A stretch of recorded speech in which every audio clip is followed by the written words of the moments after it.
الیک الکتاب بالحق، بے شک ہم نے آپ کی طرف حق کے ساتھ کتاب نازل کی،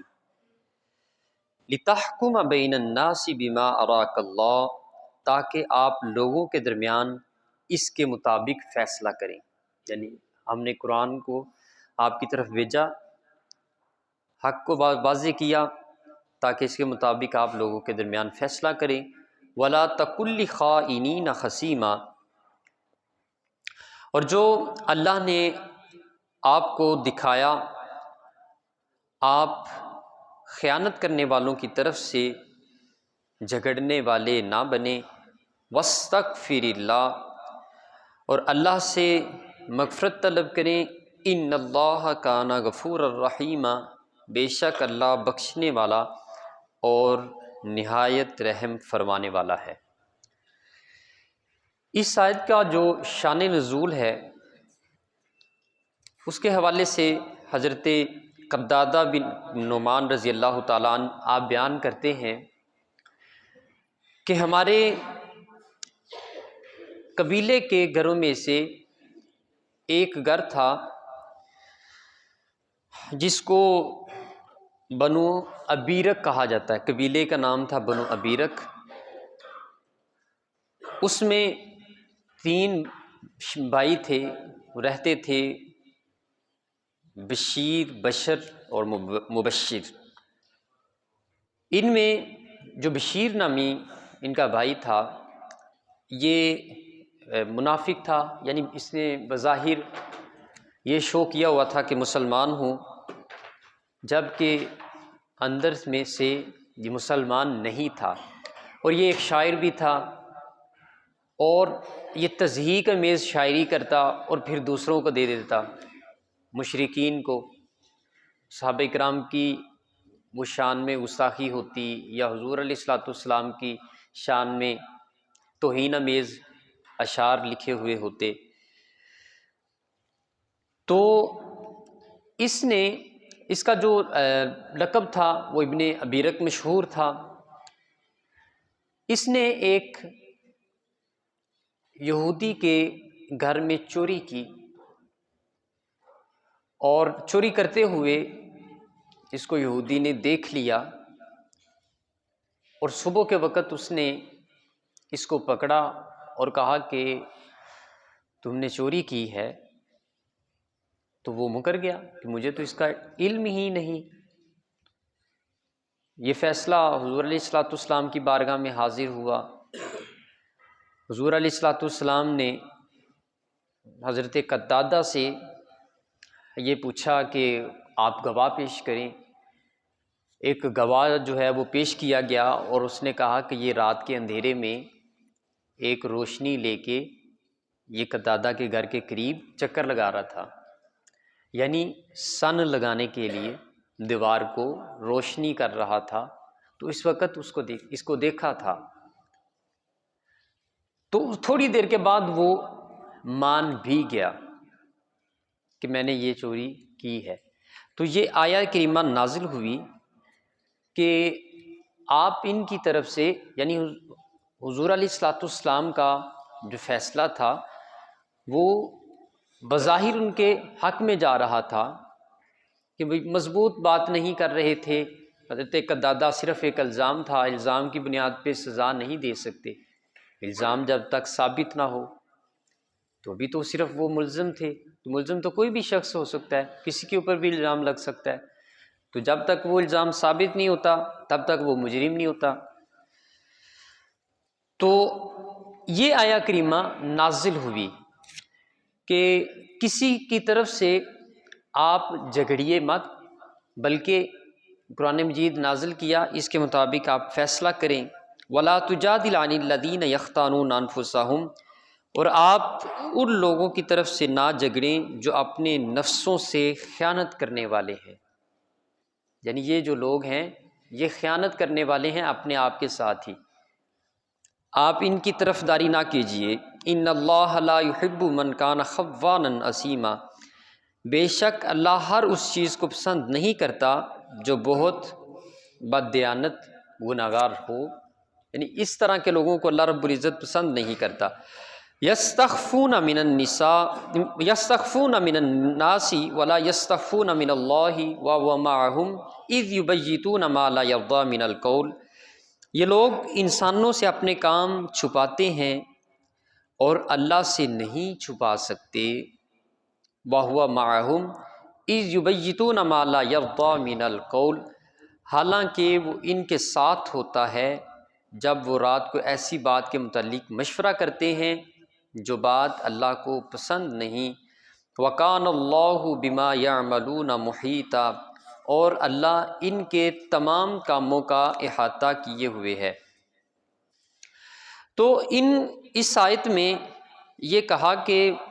اللہ رب العزت جو ہے وہ ان کے ہر عمل سے باخبر ہے، اگرچہ یہ سمجھتے ہیں کہ یہ چھپ کے کچھ بھی نافرمانی کریں گے تو شاید یہ اللہ کو دھوکہ دینے میں کامیاب ہو جائیں گے، ایسا ہرگز نہیں۔ اللہ رب العزت تو حضور علیہ الصلوۃ والسلام کی یہ حدیث پاک ہے کہ اندھیری رات ہو اور اندھیری رات میں ایک کالا پہاڑ ہو، اور کالے پہاڑ میں ایک غار ہو اور غار کے اندر ایک کالی چونٹی چل رہی ہو۔ یہ کالا اس لیے کہا کہ سفید چیز پھر بھی نظر آنے کے امکانات ہوتے ہیں، تو اندھیرے میں کالی چیز بالکل ہی نہیں نظر آتی، تو فرمایا کہ اس اندھیری غار کے اندر ایک کالی چونٹی جب چل رہی ہوتی ہے تو خدا اس کو بھی مشاہدہ فرما رہا ہوتا ہے، اس کو بھی دیکھ رہا ہوتا ہے، اس کی نظر سے وہ چونٹی بھی نہیں چھپی ہوئی ہوتی۔ تو ایک شخص جو ہے وہ حضرت جنید بغدادی علیہ رحمہ آپ کی بارگاہ میں حاضر ہوا اور کہنے لگا کہ میں نماز نہیں کبھی میں نے پڑھی، نہ کبھی کوئی حج کی، نہ کوئی زکوٰۃ، بس مسلمان کے گھر میں پیدا ہو گیا تھا، بس اتنا ہی ہے اور کچھ نہیں ہے، تو میں اچھا انسان بننا چاہتا ہوں، یہ گناہ نہیں چھوڑ سکتا، مطلب بڑے عیب ہے میرے میں۔ اس نے ایک لمبی سی فہرست گنوائی، یہ بھی کرتا ہوں، یہ بھی برا کام کرتا ہوں، یہ بھی کرتا ہوں، یہ بھی کرتا ہوں، اور یہ عادت ہے میری، یہ نہیں چھوڑ سکتے، تو آپ کوئی ایسا حل نکالیں کہ میں یہ بھی ساتھ کرتا رہوں۔ تو آپ نے فرمایا ٹھیک ہے کرتے رہو، کوئی مسئلہ نہیں، مطلب بڑے لوگوں کی بڑی باتیں ہوتی ہیں۔ تو انہوں نے کہا اچھا، باقی تو سارے کہتے ہیں کہ یہ کبیرہ گناہ ہے، اس کی سزا یہ ہے، اس کی سزا یہ ہے، تو آپ نے ایک دم سے کہہ دیا کرتے رہو۔ آپ نے فرمایا ٹھیک ہے، کچھ شرائط ہیں ان کے ساتھ کر لو، کوئی مسئلہ نہیں۔ تو انہوں نے عرض کی بتائیں، تو کہنے لگے کہ آپ نے اگر گناہ کرنا ہے تو آپ اللہ کی زمین سے باہر نکل جائیں اور وہاں پہ گناہ کر لیں، اللہ کی زمین سے نکل جائیں، اور نمبر 2 اس جگہ پہ جا کے گناہ کریں جہاں پہ اللہ نہ دیکھ رہا ہو، اور نمبر 3 آپ خدا کا رزق کھانا چھوڑ دو۔ یہ 3 کام کرنے کے بعد آپ گناہ کرتے رہو۔ تو اس نے کہا یہ تینوں ہی ناممکن ہیں، للہ ملک السماوات والارض، زمین آسمان اللہ ہی کی ہے ملکیت، تو اس سے باہر کہاں نکل جاؤں؟ تحت الثری سے عرش عظیم تک جو خلا ہے وہ بھی خدا ہی کی ملکیت ہے، زمین اور آسمان ہونا تو ایک الگ بات ہے نا، خلا کے اوپر تو کوئی دعویٰ نہیں کر سکتا اتنا خلا میرا ہے، زمین کے اوپر دعویٰ ہو سکتا ہے، تو وہ خلا بھی خدا کا ہے، وہ خلا میں بھی چلا جائے تو پھر بھی خدا ہی کی ملکیت میں۔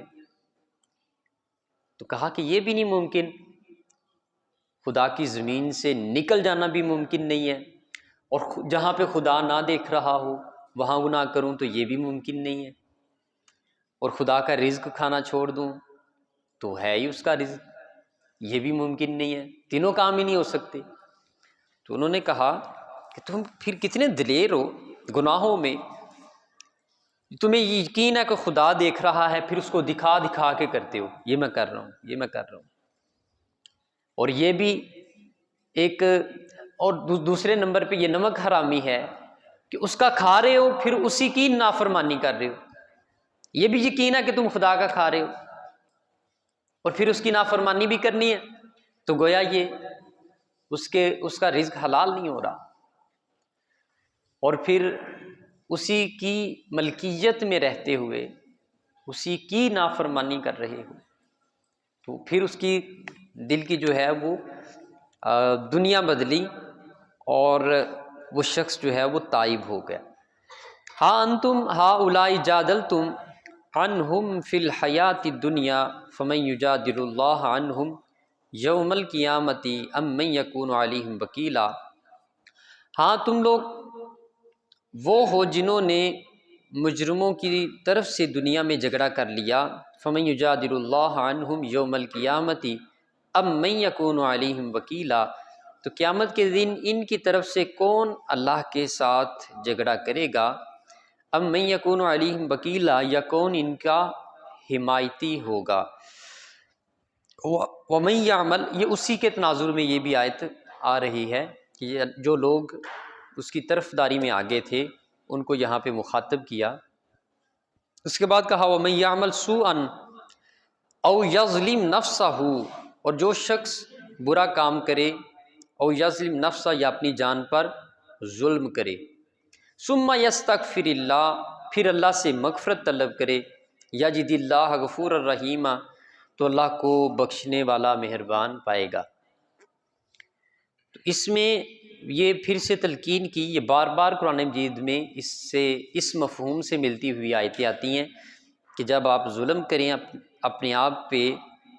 کسی گناہ کا ارتکاب کریں، یستغفر اللہ، پھر اللہ سے اس کی معافی مانگنی۔ قل یا عبادی الذین اسرفوا علی انفسہم، اے حبیب صلی اللہ علیہ وسلم میرے بندوں سے فرما دیں، اسرفوا علی انفسہم، جب آپ اپنے آپ پہ ظلم کر رہے ہیں، لا تقنطوا من رحمت اللہ، میری رحمت سے مایوس نہیں ہونا، میری رحمت سے مایوس نہیں ہونا۔ مطلب ایک طرف جتنا بڑا گناہ ہو جائے، جتنا بڑا گناہ ہو جائے، وہ انسانی تقاضا ہے، وہ انسانیت ہے، گناہ کا ہو جانا انسانیت ہے، اور گناہ کر کے شرمندہ نہ ہونا شیطانیت ہے، کیونکہ شیطان ڈٹ گیا تھا،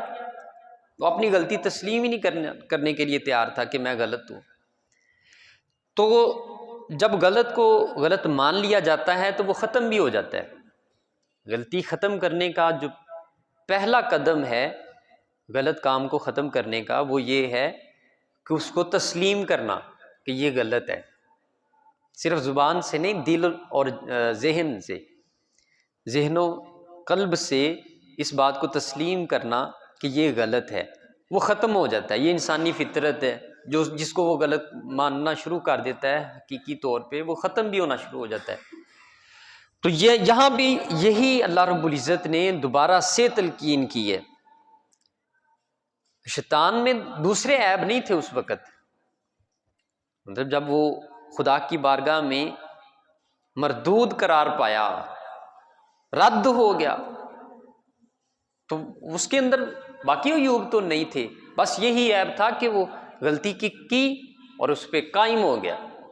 کہ یہ میرا حق ہے، جبکہ خدا کہہ رہا تھا کہ تم غلط کر رہے ہو، لیکن وہ ہٹ درمی پہ آ گیا۔ تو اس لیے جب بھی انسان سے کسی برائی کا ارتکاب ہو تو فوراً اللہ کی بارگاہ میں رجوع کیا جائے۔ وَمَن يَكْسِبْ إِثْمًا فَإِنَّمَا يَكْسِبُهُ عَلَى نَفْسِهِ،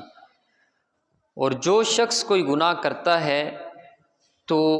اس کا وبال اسی کے لیے ہے، وَكَانَ اللَّهُ عَلِيمًا حَكِيمًا، اور اللہ بہت جاننے والا اور حکمت والا ہے۔ یعنی ایسا نہیں کہ کسی کا گناہ اٹھا کے کسی کے کھاتے میں ڈال دیا جائے، ایسا نہیں ہو سکتا۔ ثواب میں ممکن ہے، نیکی میں یہ ممکن ہے، لیکن جو برا عمل ہے، برے عمل کا وہی جواب دہ ہے جس نے وہ کیا۔ وَمَن يَكْسِبْ خَطِيئَةً أَوْ إِثْمًا ثُمَّ يَرْمِ بِهِ بَرِيئًا فَقَدِ احْتَمَلَ بُهْتَانًا وَإِثْمًا مُبِينًا، اور جو شخص کوئی گناہ یا خطا کرے پھر اس کی تہمت کسی بے گناہ پر لگا دے تو بے شک اس نے بہتان باندھا اور کھلے ہوئے گناہ کا ارتکاب کیا۔ یعنی ان پوری آیات میں وہ مدعا ایک دوسرے کے اوپر ڈالنے کی کوشش بھی کی جا رہی تھی، وہ جو چوری کا کام ہوا تھا، تو اس میں یہ تلقین کی کہ جو برائی کا ارتکاب کرنے والا ہے، جو غلط کام کر رہا ہے، وہ غلط کام کا انجام بھی اسی شخص کے لیے ہے جس نے وہ غلط کام کیا، دوسرے کو مورد الزام نہیں ٹھہرایا جا سکتا۔ اس کو کہا کہ یہ بہتان ہے، بہتان ہے یہ، اور جو بہتان ہے اس کی سزا اسلام نے 80 کوڑے مقرر کی ہوئی ہے کہ اس کو 80 کوڑے لگائے جائیں۔ اور آج کل یہ ہمارے ہاں جو ہے وہ ایک معمولی سی بات ہوگی، کسی کو یوں ہی الزام لگا دینا۔ وَلَوْلَا فَضْلُ اللَّهِ عَلَيْكَ وَرَحْمَتُهُ لَهَمَّتْ طَائِفَةٌ مِّنْهُمْ أَن يُضِلُّوكَ، اور اے رسول مکرم صلی اللہ علیہ وسلم، اگر آپ پر اللہ کا فضل اور اس کی رحمت نہ ہوتی تو ان منافقین کی ایک جماعت ضرور آپ کو اپنی طرف کرنے میں کامیاب ہوتی۔ وَمَا يُضِلُّونَ إِلَّا أَنفُسَهُمْ وَمَا يَضُرُّونَكَ مِن شَيْءٍ، وہ صرف اپنے آپ کو گمراہ کر رہے ہیں، وہ آپ کو کوئی تکلیف نہیں پہنچا سکتے۔ وَأَنزَلَ اللَّهُ عَلَيْكَ الْكِتَابَ وَالْحِكْمَةَ وَعَلَّمَكَ مَا لَمْ تَكُنْ تَعْلَمْ، اور اللہ نے آپ پر کتاب اور حکمت نازل کی اور آپ کو تمام چیزوں کا علم عطا فرما دیا۔ وَكَانَ فَضْلُ اللَّهِ عَلَيْكَ عَظِيمًا، جن کو آپ پہلے نہیں جانتے تھے، اور اللہ کا آپ پر فضل عظیم ہے۔ یعنی اس میں اللہ رب العزت نے حضور علیہ الصلوۃ والسلام کی طرف علم یعنی علم لدنی، جو عطائی علم ہوتا ہے، اس کا ذکر فرمایا۔ یعنی ایک علم تو وہ ہوتا ہے جو ہم کسی کے سامنے بیٹھ کے حاصل کرتے ہیں، جس میں یہ درس و تدریس جو ہو رہی ہے، اس طرح انتقال علم ہوتا ہے۔ ایک وہ ہے کہ خدا جو ہے وہ اپنی شان سے، اپنی قدرت سے خود ہی بندے کو عطا فرما دیتا ہے، اس کو علم لدنی کہا جاتا ہے۔ تو حضور علیہ الصلوۃ والسلام کو اللہ رب العزت فرما رہے ہیں وَعَلَّمَكَ مَا لَمْ تَكُنْ تَعْلَمْ، اے حبیب ہم نے آپ کو مکمل علم دے دیا ہے، مکمل علم عطا فرما دیا ہے جو آپ کو نہیں بھی پتا تھا، اور یہ آپ پہ اللہ رب العزت کا فضل عظیم ہے۔ ایک صحابی رسول آپ نظر کرتے ہیں کہ حضور علیہ الصلوۃ والسلام فجر کے بعد تشریف لائے اور خطبہ ارشاد فرمانا شروع کیا، اسی حال میں ظہر ہو گئی، یعنی صبح سے شروع کیا تقریر اور ظہر ہو گئی، پھر ظہر کی نماز پڑھی تو پھر دوبارہ خطبہ شروع کر دیا، عصر ہو گئی، عصر کے بعد پھر خطبہ شروع کیا، مغرب ہو گئی، مغرب کے بعد پھر عشاء تک جاری رہا۔ عرض کرتے ہیں کہ حضور علیہ الصلوۃ والسلام نے اس دن ہمیں جو قیامت تک کے احوال تھے، جو ہونے تھے، حضور علیہ الصلوۃ والسلام نے ہمیں بیان فرمائی، آثار قیامت بیان فرمائی، قرب قیامت کس طرح کے اس دنیا میں واقعات ہوں گے۔ تو حضور علیہ الصلوۃ والسلام کو ہمارے عقیدے کے مطابق اہل سنت کے اللہ رب العزت نے اس دنیا جہان کا علم کلی عطا فرمایا، یعنی خدا کے علم تک حضور علیہ الصلوۃ والسلام کا جو علم ہے اس کو ہم نہیں ملا سکتے، یعنی جس طرح خدا کا علم کلی ہے اس طرح نہیں، لیکن حضور علیہ الصلوۃ والسلام کا ما کان و ما یکون، یعنی جو تھا جو ہوگا اس دنیا میں، اس کا علم عطا فرمایا۔ دعا ہے جو کچھ بھی آج ہم نے پڑھا سنا سمجھا، اللہ رب العزت اس پہ عمل کی توفیق دے، اور جو نہیں سمجھ سکے اللہ رب العزت اس کو بھی سمجھنے کی توفیق عطا فرمائے۔ وما توفیقی الا باللہ۔